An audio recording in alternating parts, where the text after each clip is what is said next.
Darvin, what did you see when that 12-0 Boston start, and how did you feel like that impacted the rest of the game as you guys were trying to chase back into it?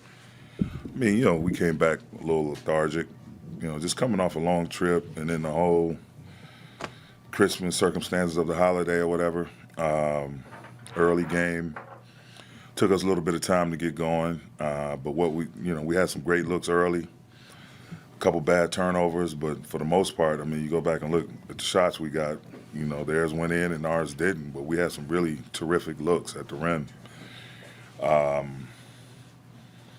And our guys kept fighting. It was a tough start, but second quarter we really made up some ground.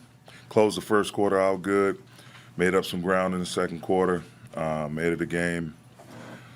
Third quarter come out, and then we put them on the free throw line. 14 free throws for them in the third.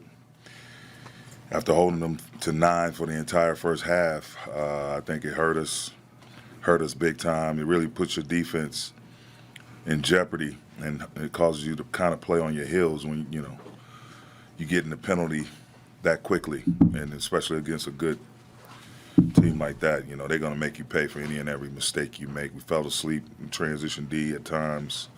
They were able to get behind us, get layups, dunks. Then there's a miscommunication about our matchups. So they get hit a huge open three in front of their bench. So a lot of work to do. I told the team after the game that it's not so much, I don't think, our talent, our level of talent, or our competition. It's got a lot of great teams. There's no nights off in this league anymore, but we can't skip the details. We can't get bored with the details. Sprinting back each and every time, no matter how difficult it may be, fatigue, what have you. Got to sprint back, transition D, and allow your chance to have the offense in front of you and not be scattered or have them behind you. And then, not fouling, getting the defensive rebound, not turning the ball over, being organized and playing with force offensively. So, Coach, what is your level of disappointment because you had to expend so much energy just to get back into this thing because of the way everything started? I mean, we've been zipping and zagging across the country, man, back and forth across the country. So, and then again, everyone has family in town for this Christmas Day, and it's you're disappointed, but you're not discouraged. We dropped to 16 and 15, I believe. We got 51 games left to play. So it's you just know what work you have cut out for you. We'll take a day off tomorrow and let the guys kind of recalibrate. And then Wednesday, we'll focus on us. We'll watch film, watch a lot of this and some stuff from some previous games, and see if we can get better. It's an ongoing process. I'm not distraught or not seeing it for what it is. It's the NBA season. You're going to go through your ebbs and flows. You got teams that have been together that's going to be clicking, and you got some teams that are struggling, especially coming into what's the second and third quarters of the 82-game season. That those dog days are going to set in pretty quickly after these holidays are over with. And the biggest thing is to see what we can get better at day in and day out to make our team not just stronger but more consistent night in and night out. Darvin, what ways, if any, do you feel like LeBron's performance was affected after that collision that he had with Jaylen Brown? Nah, it's tough, man. He's a soldier, so he jumped up. Once we made sure he was okay, he pushed through.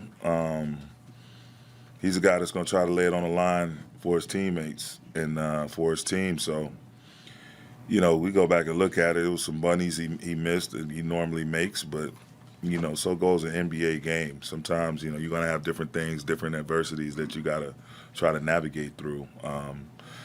But he continued on and tried to be there for us, and that's all you can ask for out of him after all that he's done and continues to do for our ball club. Darvin, with the way that defenses have been defending Cam and Vando and kind of packing the paint, do you feel like the offense can be viable enough with the starting group? And if so, what are the challenges in trying to figure out how to kind of navigate that? I just think not allowing it to stagnate us. You know, if they're trying to play off, Cam has got to step up, shoot it with confidence, or eat up that space on a drive, collapse the defense once he touches the paint, and try to find an open man. Same thing for Vando.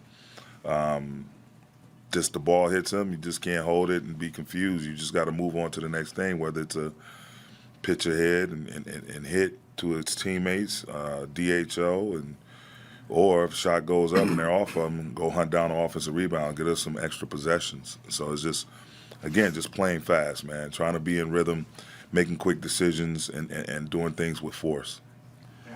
Darvin, their starting backcourt obviously had really efficient offensive games, but could you kind of speak to what they did defensively? Derek White, Drew Holiday, and I guess, and then along those lines, when you look at your roster, do you feel like you're getting enough two-way production from guys, or do you feel like you're playing offensive lineups at times and defensive lineups at times instead of just maybe lineups? I mean, if you can help me recollect, I hadn't really, you see certain games, but I just hadn't followed Boston closely enough the entire year to know what their injury situation has been.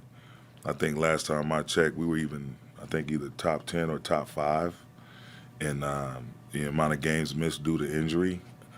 And so when you have that type of circumstance, you're constantly going to be mixing and matching lineups. Different guys going to play at different moments, and then this guy goes down or that guy goes down. Multiple guys go down. You got to shift, make another shift, while all trying to monitor all the while Bron, AD, different guys who already have certain issues from the immediate past that we're trying to manage. So I just think, they've been pretty cohesive all year. I don't know if they've missed many games due to injury within their lineup. And that said, they have a lot of size. They have a lot of capable defenders. You look at, Porzingis is great at blocking shots at the rim. I think they lead the league in rim protection. Last time we checked before the game, Derek White is an above-average defender. I mean, Jason and Jalen are both long, athletic wings that, play hard and can cause you to get into some bad spaces. I think Jason Tatum doesn't get enough credit for how good of a two-way player he really is. He's a really smart defender. And then you got Al coming off the bench. But their lineup has been pretty much intact the entire year. With us, it's just trying to mix and match. Some guys are more offensive dominant, some guys are more defensive dominant, but then trying to find that balance within the lineup. I think the circumstances of our injuries have definitely affected any type of cohesion. Thanks, Coach. Thank you.